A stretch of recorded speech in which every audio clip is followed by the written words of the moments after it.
and I got some answers for you. Yeah, They're we were coming both in. texting away to congressmen and staffers. All right, well, we have got someone standing by on Capitol Hill. Mike Emanuel will give us those details. We're awaiting those remarks from President Trump as House Republicans are releasing the text of their long-anticipated tax overhaul.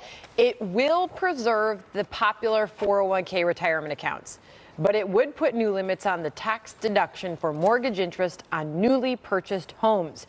It would also limit the deductibility of local property taxes. The corporate tax rate would go down from 35 to 20%, and it would nearly double the standard deduction, which they say will benefit middle-class earners. This plan is for the middle-class families in this country who deserve a break. It is for the families who are out there living paycheck to paycheck, who just keep getting squeezed. You know, about half the country today is living paycheck to paycheck, and a lot more people are about a paycheck away from living paycheck to paycheck in this country. And this is going to help give people relief. Let's go straight to Chief Congressional Correspondent, as promised, Mike Emanuel, live on Capitol Hill for us. Hey, Mike. Well, Sandra, good afternoon to you. GOP leaders say a family of four making $59,000, the median household income, will get a tax cut of $1,182. Expect to hear that number a lot.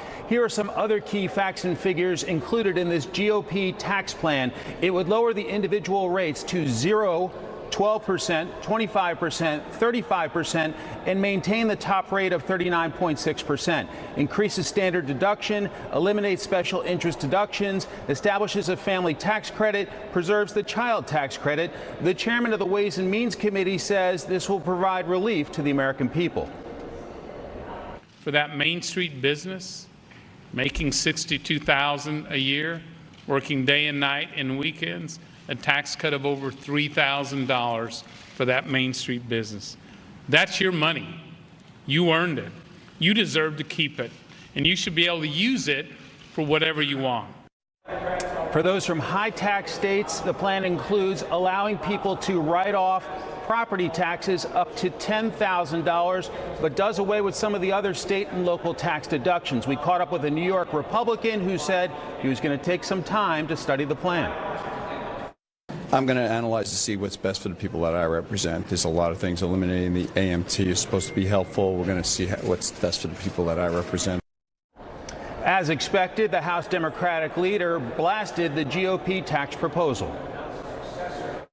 While Republicans ambush the American people with this half-baked tax bill, written in the dark, to be raced through Congress before it is understood, we already know some of what to be the truth. It raises taxes on the middle class, millions of middle-class families across the country. I bumped into a number of House lawmakers in the hallways who say they're very excited to get going on a major item on their agenda. They say this is not a done deal, plenty of work to get done, but they are excited to get rolling. Sandra? And we are too. Mike Emanuel, thank you for that. Let's dig right into this, David Webb, and start out with this. The median household income in this country, $59,000. Right. Okay, so they're talking about an $1,182 tax cut for the median household. $98 a month. Yeah, that's not much. I mean, and the bottom line is this is not where we were. If you looked at even the original proposal out of the White House and the Boston University study on this a few weeks ago, they were talking about giving people a much bigger break. $4,000 to $9,000. And then an $8,000 overall value in that range for a family. So, you know, what has the Republican House done in delivering on this bill? $98 a month ain't much, folks. I'm doing my Harris Faulkner but still, I mean, they're not paying much tax to begin with. Can I just clarify this for a second? Because here's how much you're actually keeping: $51,920. So you're paying, you know, somewhere around $7,100 in taxes a year. I guess you could get that a lot lower. Maybe you let them pay $5,000. But you know, you get a situation right now where nearly half the country isn't paying any tax at all, and that burden is left to everyone making more. I agree with you. This is not, median income levels are not good right now. We need to do a lot to raise wages overall. But, you know, the money does have to come from somewhere. Here's my question, since you guys are crunching the numbers on this, and you know, that $98 a month, if it were written in a check at $11.82, you might feel it in that family. Okay, you might. But my concern is, where are the spending cuts? Exactly. How are they going to pay for this without touching spending? That's not what the president told them to do. Well, and that's not what the Republican Party. I mean, for years and years, we've heard fiscal responsibility. We have to pay for this. Where is the money coming from to pay for this? I'll give you an easy answer. First of all, it's a farce when they say we're going to pay for this, and how do we pay for it when it comes to tax cuts in D.C.? You've got to look at a bigger and economic picture, which is if we have growth and we continue to see increased growth in this country, and you increase that, revenues to the government go in, you offset that against what doesn't come in. And this was the brilliance of the Reagan tax cuts, was growth was the answer to that equation. So the farce about how do we pay for it when a congressman says that is exactly Was that growth phased in over the long period that they're talking about with corporate taxes here? And what were those numbers like? Because I'm just wondering, how long will it take to offset that? And when are we going to see those spending cuts? We see a different picture now with the corporate tax cut. If we bring that down and then we do things like remove the AMT from corporate taxes. Which doesn't help anybody really under a certain income level. I mean, that's for really wealthy people. But you know where it does help? And to your point earlier about who really pays the taxes in this country, you have to look at economic activity. Corporations and businesses, even at a $250 million cap, according to the IRS, they deliver a lot of the business, the income, the earnings, which goes to your individual, what I call your individual liquidity, how much money you have to spend in the economy. So the largest factor still comes out of the corporate tax rates, because that's who hires people. Of course. That's who hires vendors. Look, this is Econ 101, all right? Econ 101. And sometimes you got to spend a little to make a little, and that's what you're dealing with here. Yeah, I hear you. I'd like to see them cut spending as well, Harris. But right now, the priority is getting corporate taxes lower. We have to do it. The deficit is going to be bigger. But here, the thinking here is you actually will start to stimulate. That's the question. Do I think there will be enough growth? Yes, because we have dealt with this burdensome regulation as well as very high taxes for a good long time now. I mean, you're talking about the first tax reform in 30 years. I think that will spur activity. Well, the biggest I think bringing all that money home that's sitting overseas. Enough activity. You're looking at GDP that's 3% right now. We haven't seen those numbers in quite some time. No, it's excellent. Once you get the it's excellent. There are a lot of great things to be excited about in the economy. Can I go back to what Harris, I think, was really focusing in on? I'm going to ask a political question instead of an economic question. Is this enough that A, was promised to voters, and we're average voters by next year when these congressmen have to go back to their districts and defend tax reform as one of the only big ticket items they may have gotten done? Is this enough for average Americans to feel? Actually, we won't know yet. But what it does do is it gives them the ability to check the box. Okay, so first of all, and this is where, and you're right about the political question, I wouldn't worry about that, and I actually don't. I know the Democrats want to use, can you go back and defend against this? But here's I'm actually just curious. Right, no, but to your point, I think it's a valid question. The thing is, the question is not the right question. The question is, what do they do if they actually stimulate the economy? If growth becomes a picture, if your kitchen table economics says, I'm earning more, keeping more. And by the way, you will earn more if there are more jobs, David. Exactly. This is an important part of this, because if you lower corporate taxes and you lower taxes on small businesses, there are more jobs. And if there are more jobs, companies need to be competitive in order to get you Trish, to can work I add for in them. this little nugget? Congressman Sean Duffy apparently just said on the Fox Business Network that they want to make the tax plan retro for 2017. I was going to ask that question. Do we feel on this couch today like we have enough information yet to make an opinion of this new tax plan? Well, do we feel like we got enough this morning? Property taxes for people on the left coast. I actually don't. Sorry, go ahead. Well, the property taxes for people on the left coast, when you lower that mortgage deduction to $500,000, that's going to affect those people. That's millions of people. So if you give them a year to ramp up and to soak up the loss and whatever the value of their home is, they'll best it. They'll feel all these things that you and Trish are talking about over time. Right. But if you make this retroactive and people were banking on writing off the full amount of their mortgages, that's going to be tough on some people, and they may choose to sell their homes before they stay in them, and then you've got another situation going on. Paul Ryan, I mean, and you're dealing with that in blue states. To answer your political question, Paul Ryan saying the political will is ironclad to get this done. So I think this is going to be interesting. It's going to be actually tougher than people might assume, including Paul Ryan, for this to pass the House. They need more information. You have already groups like the Home Builders Association taking a very strong position against what they've seen. They're are worried.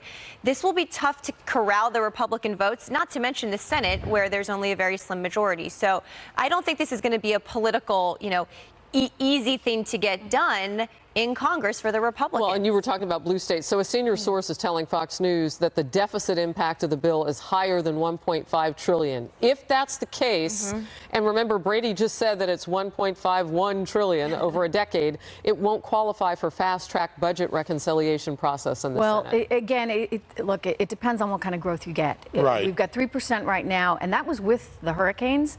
So we're on a good trajectory. If you get tax reform through, I think you're going to be adding a point or two to GDP. And if you got 5% GDP growth, then that's going to solve a whole lot of problems. Which, by the way, some new studies are saying is possible. Even if you stay at 3 to 3.5% growth, you have that office, and the economic multiplier of this should not be ignored. I worry less about the political. I look at the kitchen table. California just added 12 cents to their gas tax, 16 cents to the diesel tax. Their behavior is what's affecting their residents more than what they'll do with this tax break. All right, we've got to leave that there for now. Chilling new information about the New York City terror suspect. Prosecutors say he bragged about his deadly attack and asked that the ISIS flag be hung in his hospital room. A live report with what else investigators are learning now. And President Trump.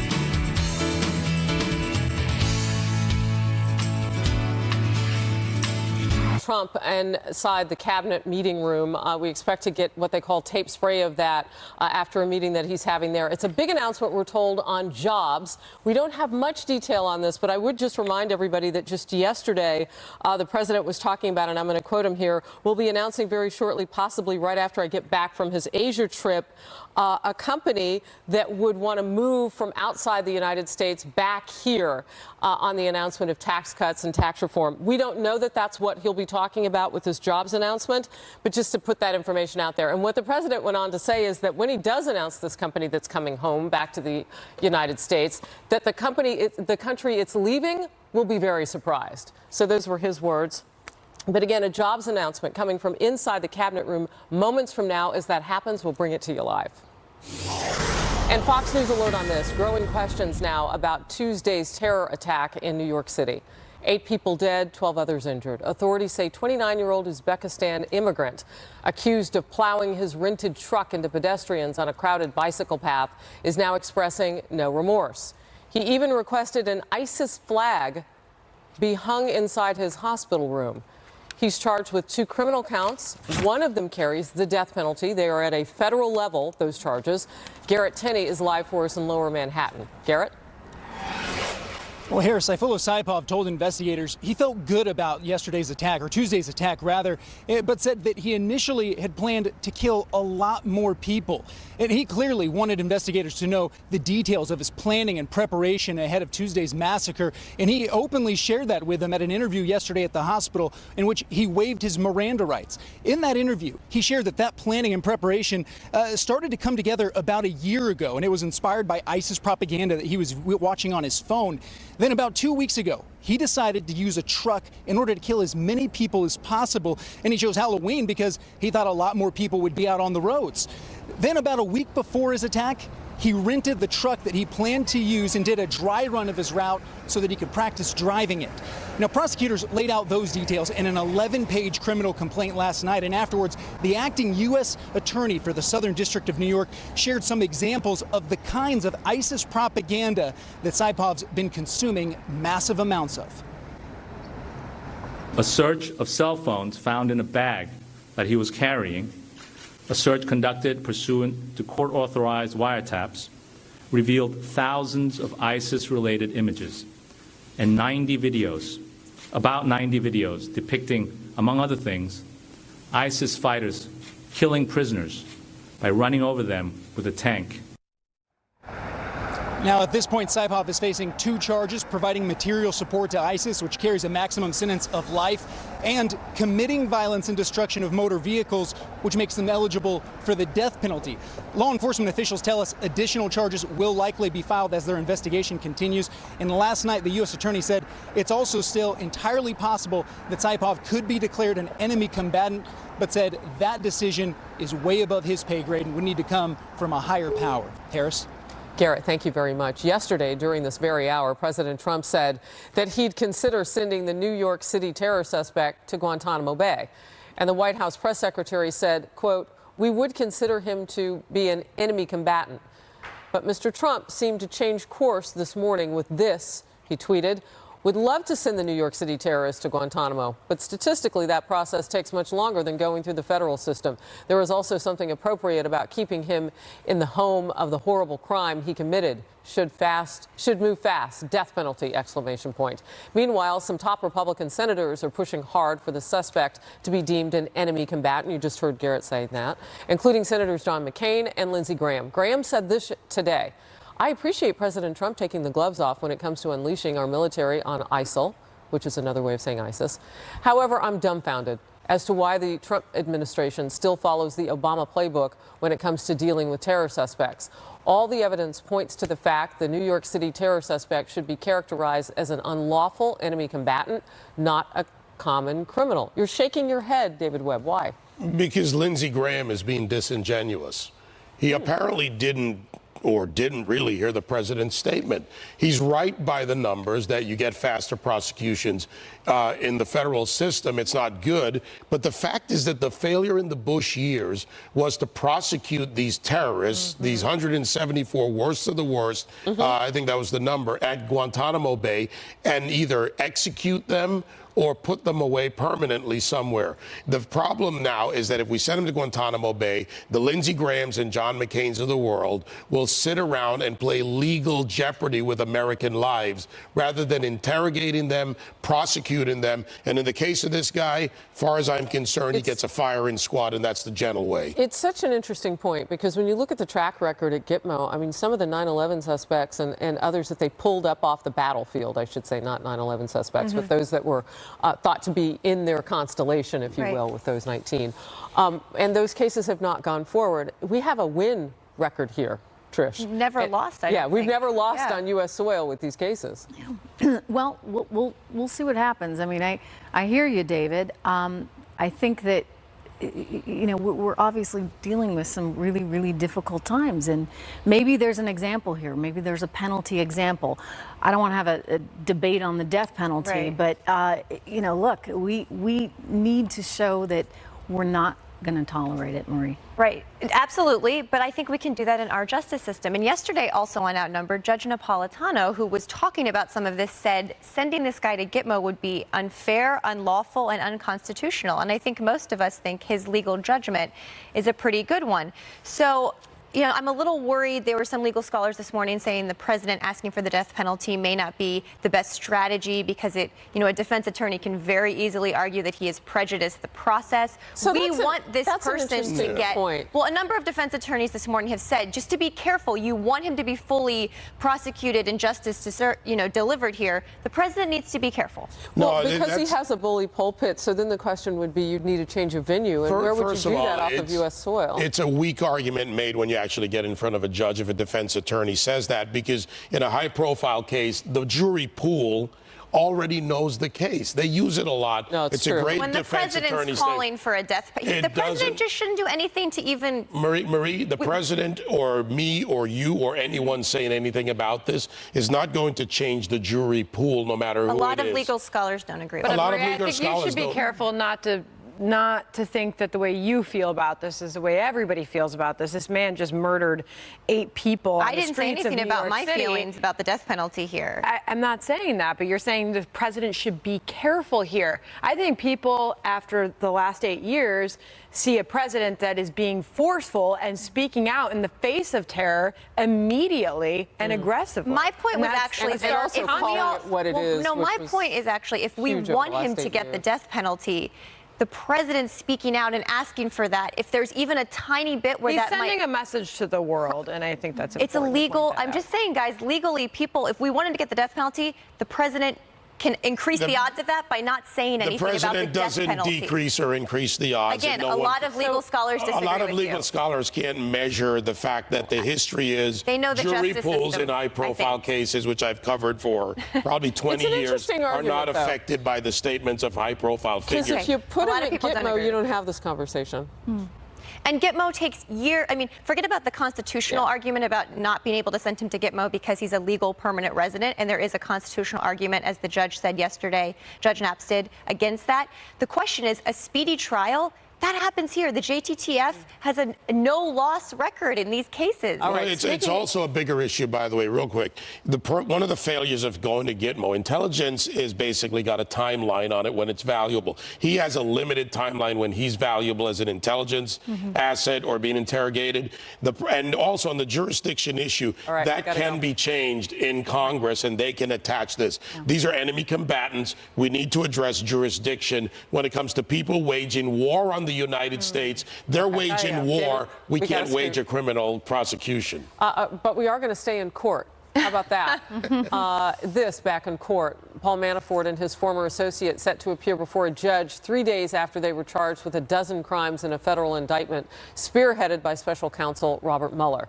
What we can expect, a live report right here on Outnumbered. And President Trump is defending himself in the wake of these charges, insisting he is not under investigation.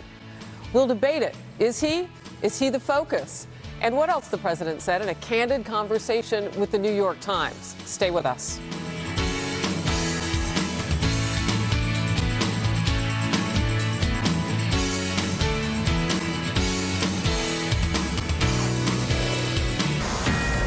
Fox News alert. President Trump's former campaign chair due back in court this afternoon, along with his longtime associate.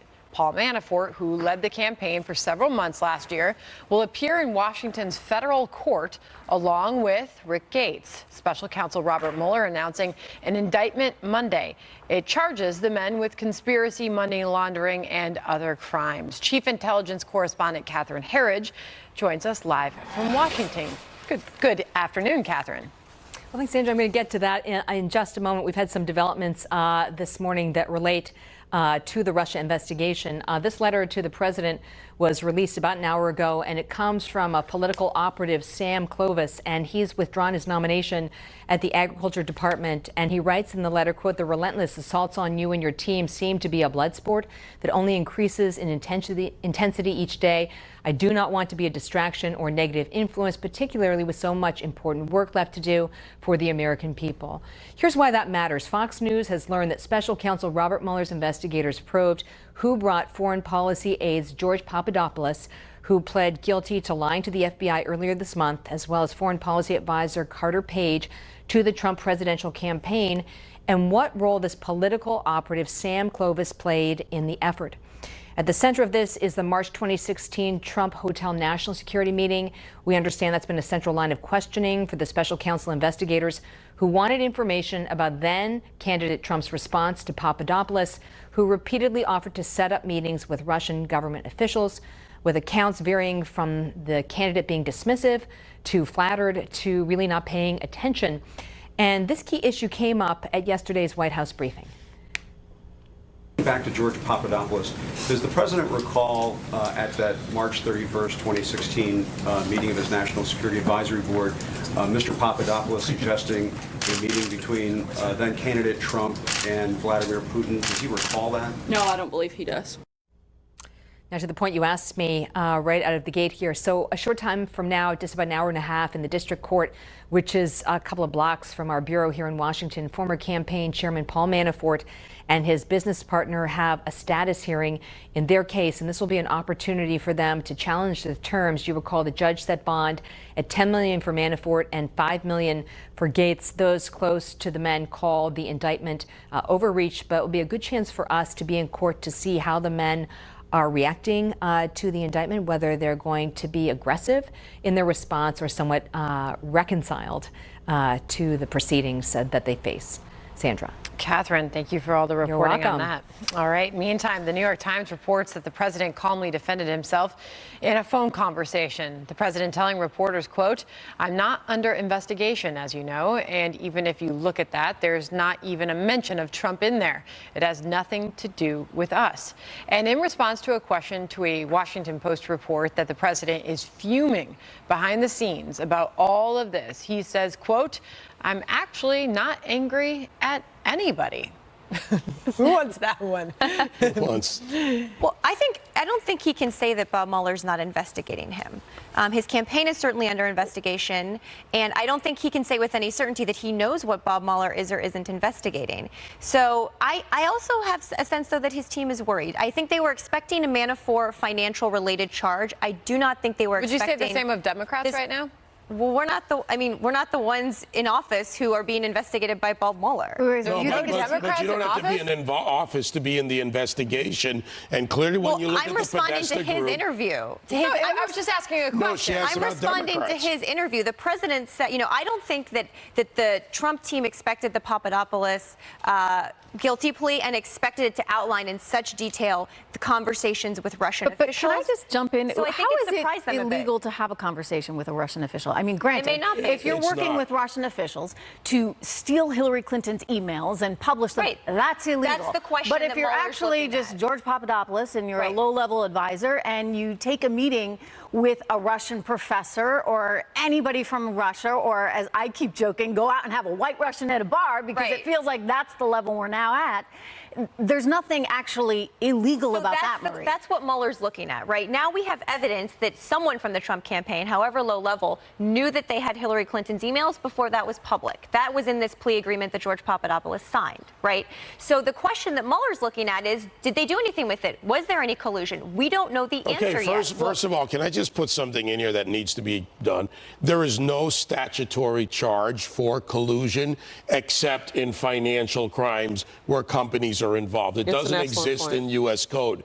Also, Papadopoulos lied. That's what he's being charged That's the crime with. that he's being charged That's for. the It's crime not that the he's being meetings that charged he with. had, or It it's is what he... nothing about it's the the fact that he meeting. lied, Absolutely. not what he lied No, about. I agree with you. Legally, he pled guilty to lying to the FBI. What was interesting, though, is all of the content in that plea agreement. Well, it may be that they interesting, outlined. but it's the not charge illegal is the charge. You necessarily. don't It's need not to go illegal, beyond the scope. but it gives us some insight into where Bob So Mueller you could might also be heading. say that it gives us an insight to know that somebody from the Hillary campaign and somebody at the DNC released millions of dollars to pay for that anti-Trump dossier, Guys, some of which I'm just trying to get us to think about where Mueller. Okay, but let's think about where Beheaded. Mueller, you want to get us to think about it? Well, then if you have $9 million spent by the person and the DNC who wanted to actually run this country, and they don't know where $9 million went, nobody knows. Debbie Wasserman Schultz, Podesta, nobody. Are you telling me that they're that good and at the same time in law,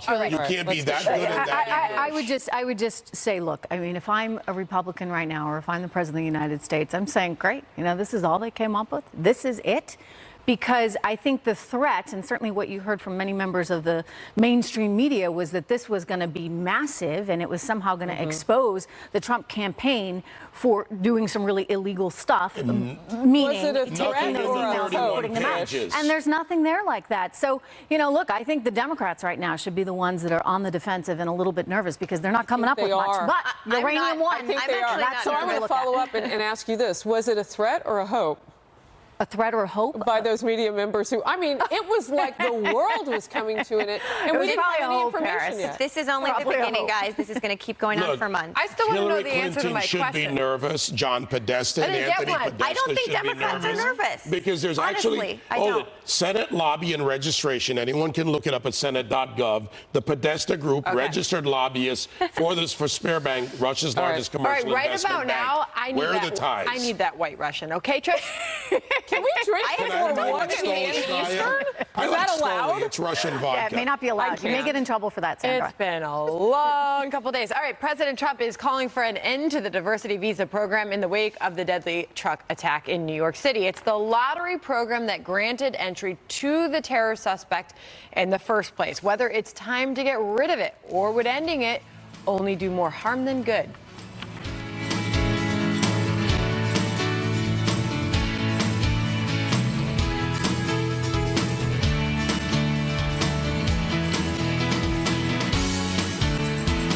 suspect in that deadly truck terror attack in New York City yesterday. The 29-year-old, or day before yesterday, the 29-year-old immigrant from Uzbekistan is charged with terrorism and other crimes. He could face the death penalty, those charges at a federal level. Right now, he is the only suspect in the wake of that attack. President Trump is calling for an end to the diversity visa program. That is a program the suspect used to get into America. Here's White House Press Secretary Sarah Sanders. We'd like to see the lottery visa program not be part of any immigration system that we have in this country. The lowest level of criteria that any part of our immigration system has is through the lottery system. And so to try to argue that this is a system that thoroughly vets people, it just shows a total lack of understanding for what this process is. The visa lottery program requires applicants have a high school diploma or 2 years of recent work experience. Adam Schiff of California, the ranking Democrat on the House Intel Committee, defends the program this way. I think it's kind of absurd in the hours after this terrible attack to be using it as a fulcrum for a debate that has been going on in Congress for completely different reasons. I've never really heard this made as a security argument, and I think to use this tragedy in that way to push a different agenda is not what the president ought to be doing right now. So, David, a couple of issues with this that people may have is you have what the president has termed and others chain immigration, which means that person can bring family and others who are not vetted at the same level. Yeah. So let's look at some of the ridiculous things. First of all, immigration is not about diversity. Immigration is about someone who adds value to any country that they immigrate to, including the United States. We're importing poverty. I've talked about that. This program has several fee structures. I urge anyone to go to USCIS and read the fee structures for the DV program. If you're a 14-year-old applying with your parents, you pay a fee. If you're a 14-year-old not applying with a parent, you pay a higher fee. What does a 14-year-old do to come here and support themselves? This is a ridiculous program and a stupid program because it should be merit-based. Wow. Wow, that's strong. All right, we are going to go to a situation here that I had told everybody about before with the President of the United States making a jobs announcement. We've gotten just a couple of details on what that could be. We're going to watch the President now as he makes that announcement. We are told, will touch on the fact that we have hit 60 records on the stock market, a lot of economy to talk about, as always, but he's going to start there today. And he had kind of previewed that he might be announcing a company that would want to come home to the United States after tax reform had been rolled out by Republicans today. So we're getting some word that that may happen in all of this as well.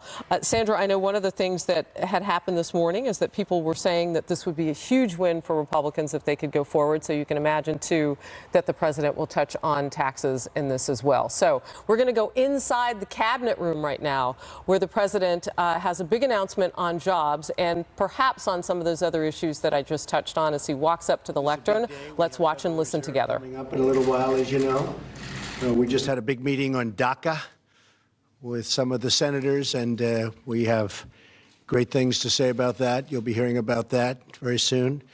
And the big thing, of course, is tax cuts and jobs, and that's happening very rapidly, and it's been met with really a great response. But I want to thank everybody for this great day, and it's a great day for the American worker in particular. Over the past 10 months, we've witnessed something remarkable happening to our country. Have you all noticed? A lot of change, a lot of difference, right, Kevin, would you say? We're just hitting another record right now on the stock market. We've hit, I guess, close to 60 records on the stock market since November the 8th, that very big day. The stock market is at an all-time high. Unemployment is at its lowest level in almost 17 years. We now have had 2 straight quarters of 3% or more economic growth. For those of you that don't understand that, this is a tremendous increase over where it was, and we're going higher. Jobs have been offshored to so many countries that we're now coming back, and now those jobs and those companies are coming back to our great American home. I want to thank the Majority Leader, Kevin McCarthy, for joining us this afternoon. He has been so terrific in so many ways, and I will tell you he's working very hard on tax cuts. In fact, so hard that I'm surprised to see you here. This must be truly a great company, which it is. You'll be hearing in 2 seconds for you to be here because you've been pretty busy today. I just left the press conference. You did, and that was a good press conference, too. We're thrilled to welcome Broadcom Limited and its CEO, Hock Tan, to the White House to announce that Broadcom Limited is moving its headquarters from Singapore back to the United States. So I want to thank you very much. Thank you, Mr. President. It's really something great. I appreciate it. Broadcom Limited is a Fortune 100 company, one of the really great companies. They manufacture technology and parts. They employ over 7,500 American workers in many states across our country. We're looking forward to seeing that number grow very substantially, which it's now anticipated to do. Their move back to the United States and to the United States is something very, very special and very important. And you've been seeing this happen with numerous companies and, at a minimum, expansions and sometimes plants. With this commitment, more than $20 billion in annual revenue will come back to our cities, towns, and the American workers. Today, we're joined by some of the incredible men and women from their manufacturing plant in the great state of Pennsylvania. That's a state I like very much, you know, right? I love Pennsylvania. I went to school in Pennsylvania. You're skilled at your craft. You take pride in your job. And because of you, our nation's trademark, Made in the USA, is respected all over the world once again. And we're telling people, Made in the USA is a big deal now. We're bringing it back. When I was growing up, when I was a young boy, you'd say, Made in the USA, that meant something. Well, it means something again. My administration is working every day to make the United States the most attractive place in the world to do business, so that more and more companies like Broadcom come back to our shores, grow their businesses, and create more and more American jobs. And you see it happening on a daily basis. That's why I've already slashed more unnecessary job-killing regulations than any president in history. That includes their entire term, and I've only been here for about 10 months. And we're not finished yet. Believe me, we're not even close.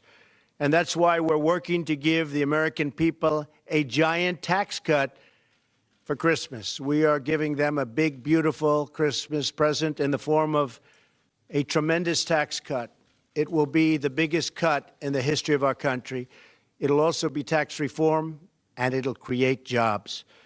Today, the House Ways and Means Committee unveiled a historic tax reform bill that will create tremendous prosperity for our nation. We will provide a massive tax cut for American families. We will make the tax code simpler and fair. It's called simplification. We will restore our competitive edge by reducing business taxes for the first time in more than 30 years. And we will bring back trillions and trillions of dollars that's now parked overseas so that money can be put to work rebuilding the United States of America as opposed to rebuilding other parts of the world. Again, I want to thank Broadcom CEO Hock Tan for joining us today. He's a highly, highly respected man, a great, great executive. The job he's done is an incredible job. But what he's doing is committing to massive amounts of American jobs.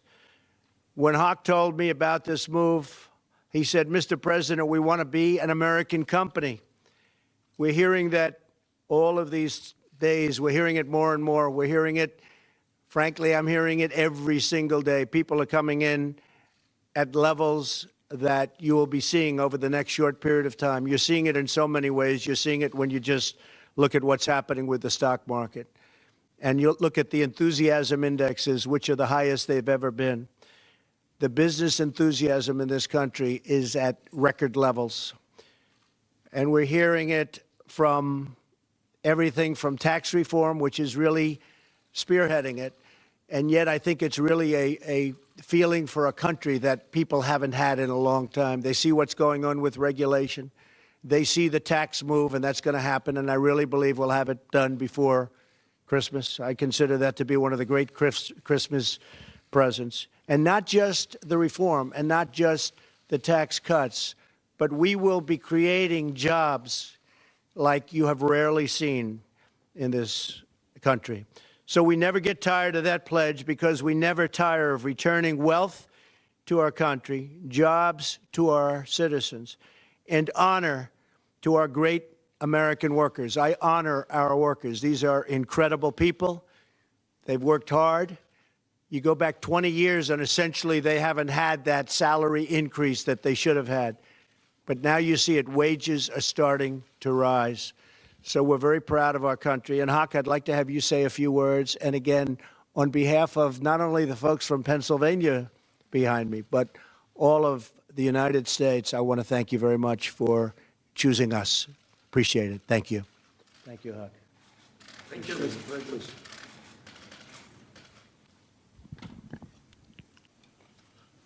Thank you, Mr. President. Thank you for having us here. It's truly an honor, a rare honor. And before I launch into something else, let me say my mother could never have imagined that one day her son will be here in the Oval Office in the White House, standing beside the President of the United States. Thank you. And my mother, too. And, you see, back in 1971, I was just an 18-year-old skinny kid growing up in Malaysia, okay? But who had just received an opportunity to enroll in the best engineering school in America, in fact, in the world, MIT. And my parents could not have afforded to send me to college, much less MIT. So it's rather amazing, it's really amazing to me even today, that this great American educational institution took a chance on me, sight unseen, gave me a scholarship to pursue the American dream. So my appearance here today, in large part, has been inspired by my desire to give back to this country, which I have received so much from. I run Broadcom today, and Broadcom is the embodiment of the legacy of innovation of three great American technology leaders, Bell Labs, Hewlett-Packard, and more recently, Broadcom Corporation. But in eras past, when the conditions in this country made it harder for companies to compete in global markets, the intellectual property of these leading companies globalized and moved offshore. But I am American, as are nearly all my direct managers, my board members, and over 90% of my shareholders. So today, we are announcing that we are making America home again.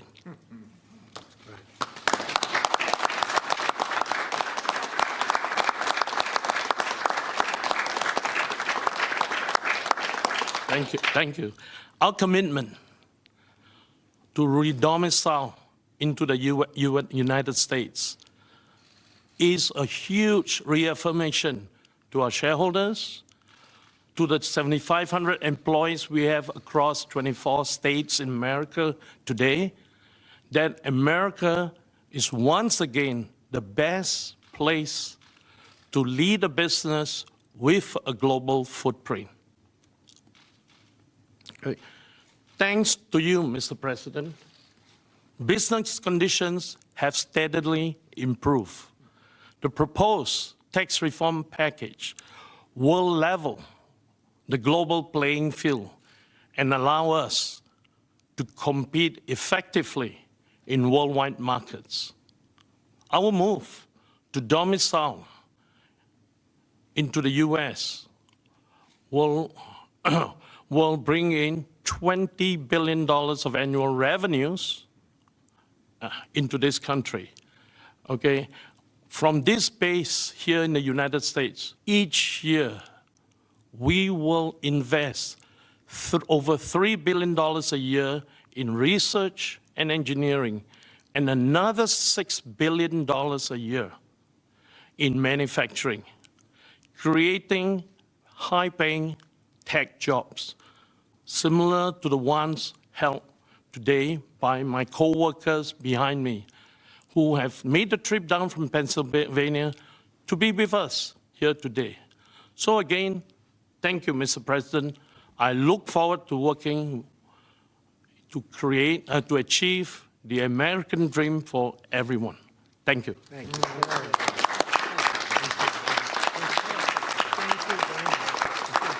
Thank you, everybody.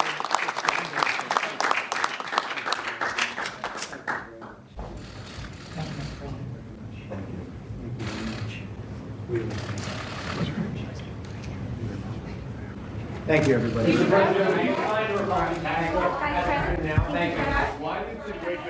The president with a much anticipated announcement at the White House. We were told to be a jobs announcement. What he just announced is that a major publicly held company, Broadcom, a semiconductor company, is returning back to America. It's from Singapore.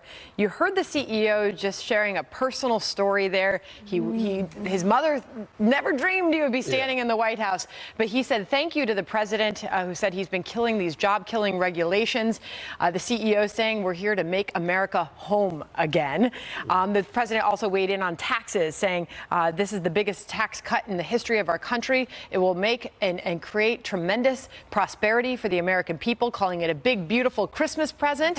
And he also used the opportunity to tout the economy, saying the stock market's at an all-time high, unemployment the lowest it's been in 17 years. So Broadcom, the big announcement, that big company coming back to the United States. It matters to so many other companies in America. You're talking about vertical integration, supply chain, and then export to other nations. And not to mention, these are jobs. $3 billion a year they're going to invest here. $20 billion they're bringing home. It's good stuff. All right. That's it for us. Thank you for joining us right here on the Outnumbered Couch. We'll see you tomorrow at noon. Now it's time for overtime. Fox News Alert, a very busy day as you've been watching at the White House as we're awaiting two big events this hour from there. Let's go overtime right now. I'm Harris Faulkner. President Trump about to meet with Republican leaders and members of the House Ways and Means Committee after they unveiled their long-awaited tax plan. Plus, the White House daily briefing with Press Secretary Sarah Sanders. In addition to taxes, we expect to hear more administration reaction to the New York City terror attack, as President Trump is calling for the suspect now to face the death penalty. Chief White House correspondent John